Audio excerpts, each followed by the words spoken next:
Good afternoon, everybody. What a way day. Manitoba. We had Roseanne Archibald, National Chief, speak on UNDRIP, King Charles III, and basically taking the side of Justin Trudeau and the Crown, and talking about historical treaties and why UNDRIP is going to be the greatest solution for the First Peoples, when in fact it's nothing more than white papers. What were white papers? Well, that's the assimilation of the First Peoples.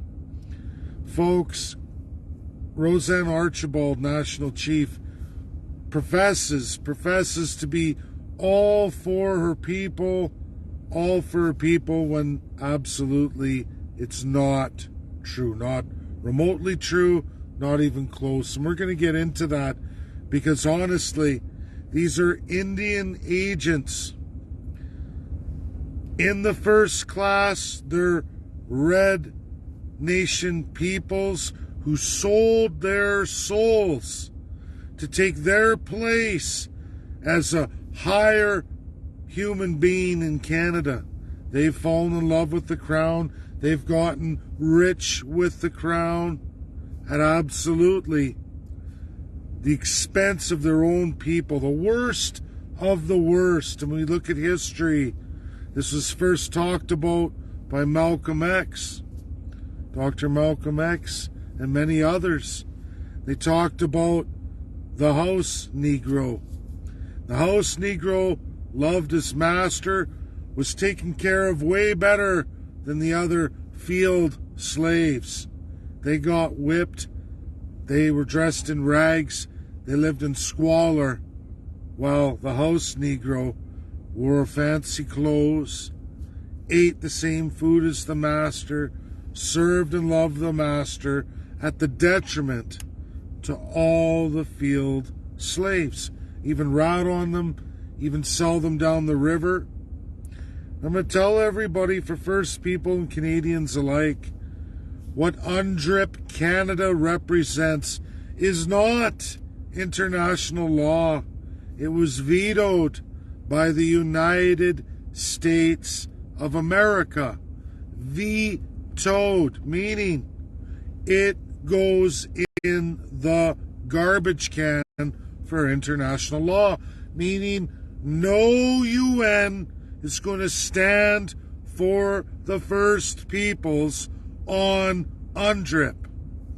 What UNDRIP Canada represents is the Crown's authority over all the First Peoples, who, I'm going to say it again, if you're a treaty Indian, you know the massive majority of First Peoples in this country, you get 0.2% of Canada. 0.2%. You get more often than not, no clean drinking water. In fact, they've mined out so many areas, they've poisoned so much water, you can't even get clean drinking water. They have to fly it in, they have to transport it and charge exorbitant amounts of money and bill the subjects of Canada, the slaves.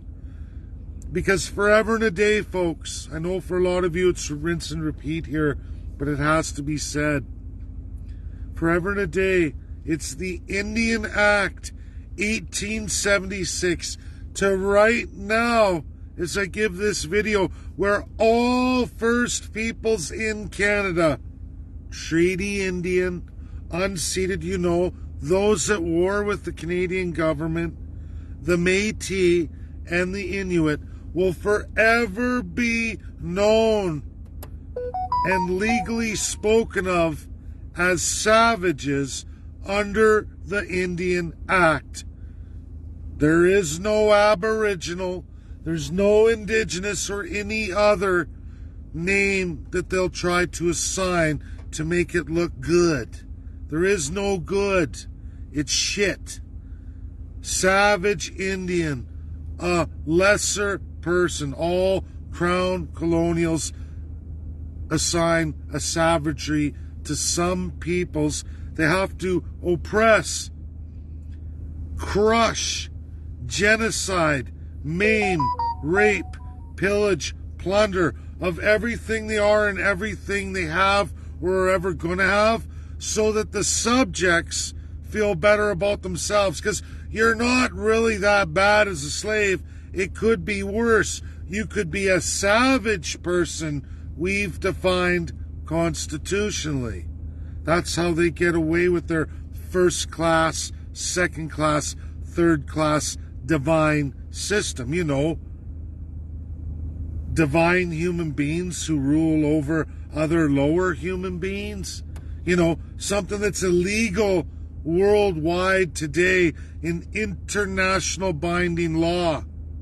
Bound, cemented, unless a declaration of World War III. It's why 5 countries have nuclear arms. There are 2 others that do.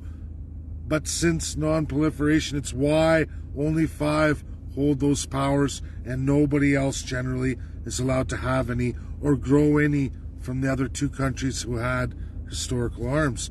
It's why many countries don't have nuclear power plants returning. Why are they mothballing their nuclear plants? Because they're highly enriched. They can't. They can't. The Allies said, no, we will destroy you.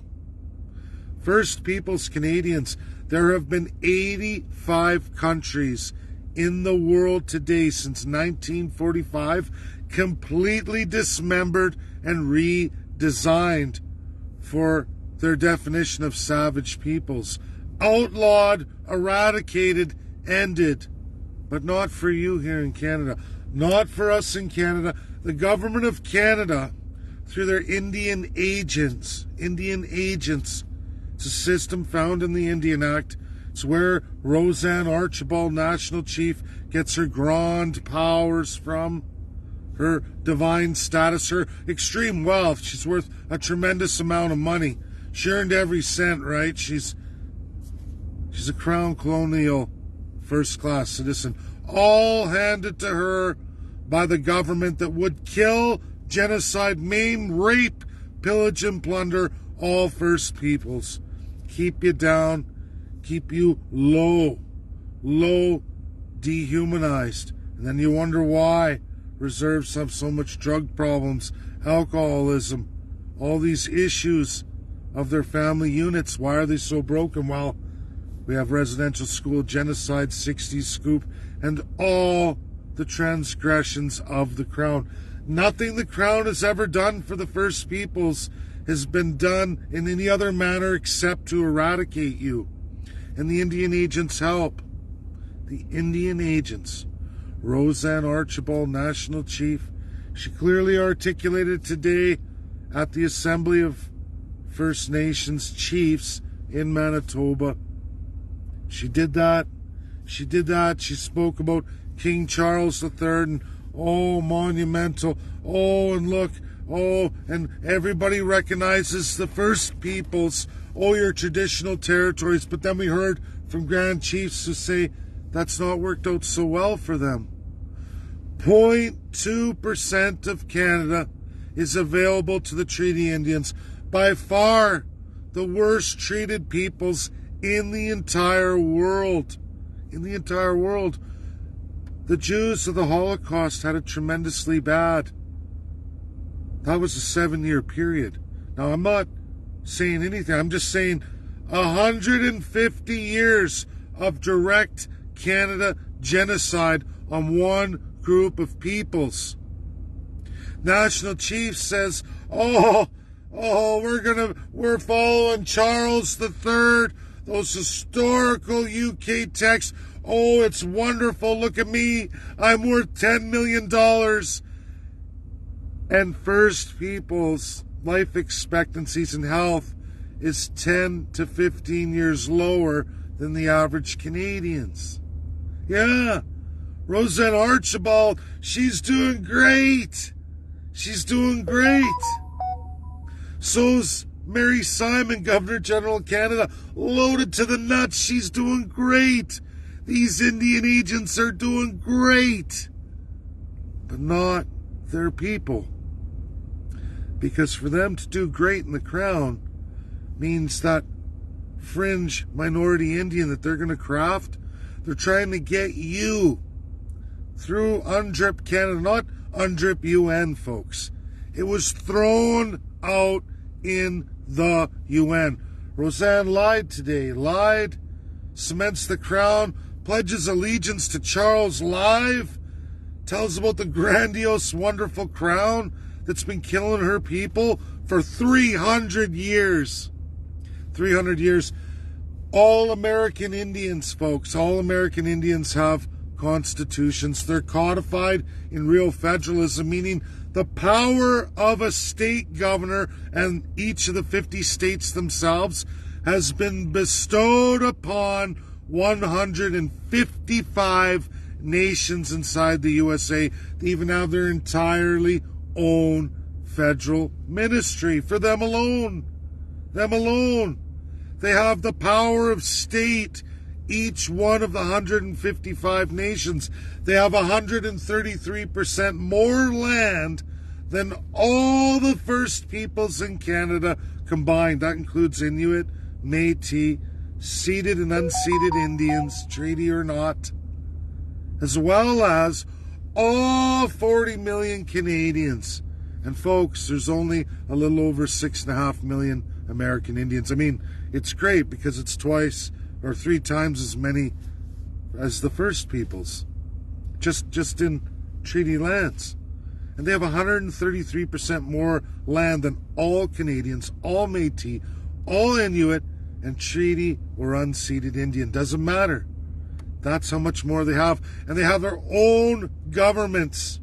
Self-determination, settlement of the claims, massive amounts of land. Massive. If you haven't looked at it, go look at it. They lease, they make money, they enjoy life. You hardly hear anything from the American Indians anymore. And they're constantly buying back more land all the time. All the time. Because they're becoming wealthier. They're becoming independent. This isn't the truth for the Canadian First Peoples. Below subjugation, they're narrated as savages. The Indian Act, a long time since abolished in the United States. In fact, there hasn't been an Indian war since 1920. Did you know that? We're still alive in 2023 in Indian wars. Right here, 6 nations, better known as Caledonia. And out in BC, a massive amount of territory, most of British Columbia, called Cascadia. Much larger, much more genocide occurred there. In fact, 21 nations that used to exist there no longer exist today. They're completely extinct. In our time, folks, we're not talking 600 years ago. We're talking just in the century. Think about that. Do you know those people, those same 21 peoples, exist just south of the border? No problem. And even when you go up to Alaska and then on through to Russia, Siberia, those same peoples exist. The exact same peoples exist and are alive and well today. Good old Roseanne Archibald, eh? Indian Agent Extreme. No talk of any of that, right? Oh, no, we can't talk about any of these truths and reality. We can't talk about the fact that UNDRIP is not international law. The allies of World War II said, no, that's garbage. It's got to go. Gone. You will adopt international law and conventions. Let's start with genocide. Let's start with decolonization. Let's talk about the rights to social, economic, and cultural people's rights. How about civics? Let's start there. How about constitutionalism for and by the people. Oh no, Canada. Oh no. No, we got these Indian agents. We pay them tremendously wealthy amounts of money harvested from the subject slaves of Canada to oppress and genocide all the First Peoples, right? They will have no federalism. And Canadians, you need to understand this. Roseanne Archibald, Mary Simon, they don't tell you this, that First Peoples invented federalism. There's only 6 countries in the world that enjoy federalism. They're all very, very successful, very wealthy nations. But did you know it was invented by the First Peoples? It's why Russia's a federalism. It's why USA's a federalism, because the same group of peoples invented it. You can go around that Arctic Circle of all those First Peoples, the time of the land bridge and then the New World and all of it. You'll find all those Northern European all the way to North America. You're going to find federalism took root there. It's from the First Peoples. In Canada, we said, no, none of the savage Indians under the 1876 Indian Act will ever have any federalism. They're not allowed. We don't acknowledge that they're real human beings. They're savages, lower human beings. This is your Liberal Party of Canada and your Conservative Party of Canada. So if you think Liberals care about you, they don't. It's all whitewashed through white paper. That's what UNDRIP is. It's to get you assimilated, to put you in the other category, make you the fringe minority. Federalism doesn't belong to any of the Canadian First Peoples because of the Indian Act 1876. Let me explain that so people get it crystal clear. The highest level any chief narrated in all of Canada can achieve is the equivalent of a councillor in a municipality. Not even mayor. You're not allowed to collect any property taxes. You're not allowed to tax any peoples. You can't tax companies. You can't generate any revenue, none whatsoever. Those powers of a province are removed from you. The only powers you get are listed in Section 91 and administered by the Prime Minister in power and his party, aka the Crown. Nothing to do with King Charles III or Queen Elizabeth II. Never was, never has been, not since 1952. I am sorry, but the liar Roseanne Archibald, the grand liar Mary Simon, who's sworn to Justin Trudeau, does whatever he wants, and he hates Indians. I am sorry. He hates Indians. So does Pierre Poilievre. And anyone who doesn't believe that, go look at Trudeau's family history. Go look all the way through Kachin. They have tried to kill you over and over and over. You're not the only peoples, you're just the longest running peoples. Whether you were a homosexual, whether you were mentally handicapped, whether you were Ukrainian, whether you were so many Japanese, doesn't matter. They pick their savages to be liquidated whenever they want. Subjects are slaves to pay for their atrocities forever and a day. But the First Peoples, it's assimilation or genocide. That has always been the Crown way. It's the ultimate evil of the Crown.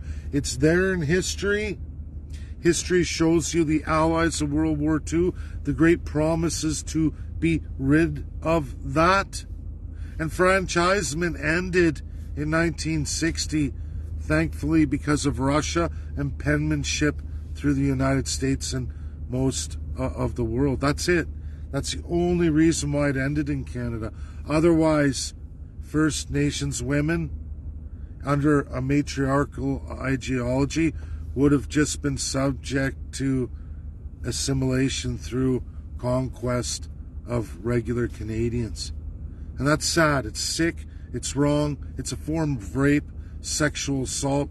We talk about murdered and missing Indigenous women. The system's designed for that. It's designed for that. The problems we see in reserves are created. No clean drinking water, absolute oppression, no ability to create any functional society. How can you? You don't have federalism that everybody else at least gets. It's limited, but at least we get it. At least there's a way to generate revenue, a social system. The First Peoples don't get that in Canada. Canadians, First Peoples, that's the difference. The federal government decides what that system will be. And as we can see, Canada-wide, that system's never worked except for worked for one aim, and that's to destroy the First Peoples, the Indian fringe minority. That's what their goal is. When they get you in the other category, right now you're a little over 2%, 2.2% of the population. When they get you below 1%, you will be the Indian fringe minority. And they've won the battle. We're fighting for you every day. Join the Party of the Canadian Constitutionalists, PCC. We're going to be going around. We have a strong group. We're building 2 commissions. It's going to be transparent for everybody. First Peoples and Canadians alike, 50-50 all the way up to the 2025 election. First time ever. And I want people to understand something. Not all Grand Chiefs are down with filthy Roseanne Archibald or the dirty, corrupt Mary Simon. Many nations are afraid. We haven't had the success in residential school genocide. Folks can't be so upset about it because while there is corruption, there's also fear. Fear of the government, and the First Peoples have every right to be afraid. But I can tell you, not all Grand Chiefs are down with the Crown, and they're with us too. It just means sharing these videos, getting the message out there, showing many the truth. We have to. We have to face these evils. Stand up to them. Face them as they are and call it out. Or we're not going to win. And going past 2025, First Peoples, this is especially true for you. You will be in the other category. Canadians who've woken up soon will be replaced by a whole new set of immigrants who take 2 to 3 generations just to get the language barrier and adjusted to the system to know it. That's detrimental. The government expansion of autocracy will be nearly complete. And this is 2036. By 2036, we're in big trouble. Big trouble. The other category will be there for the First Peoples, the Indian fringe minority.